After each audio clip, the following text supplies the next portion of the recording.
So just to give you an idea of how I batch prep most of my meals, I'm actually working on about 5 pounds of chicken right now. Now all I've done is bought refrigerated chicken and rinse it off in cold water. Make sure you rinse each breast or each thigh off in cold water. And then I've got one of my favorite seasonings right here. And this is Montreal chicken by McCormick. So all I'm going to do now that I've rinsed off my chicken is just add as much as I want on here to taste. I usually like things pretty heavily seasoned.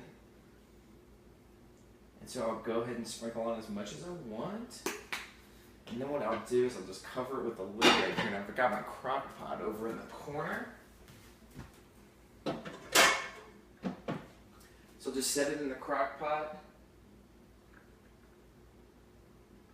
And I'm going to cook that on low for about 10 hours. And that right there is 4.78 pounds, so close to 5 pounds of chicken right there.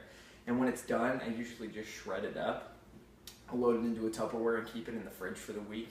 And you can add that to salads, you can add that to breakfast and breakfast scrambles. You can grill up some sweet potatoes to go with it or some asparagus. There are a ton of things that you can add that really flavorful seasoned chicken to, just depending on what you want to use it for a meal. So it'll go as far as your creativity will, and like I said, in 10 hours it'll be ready to go. Enjoy the chicken.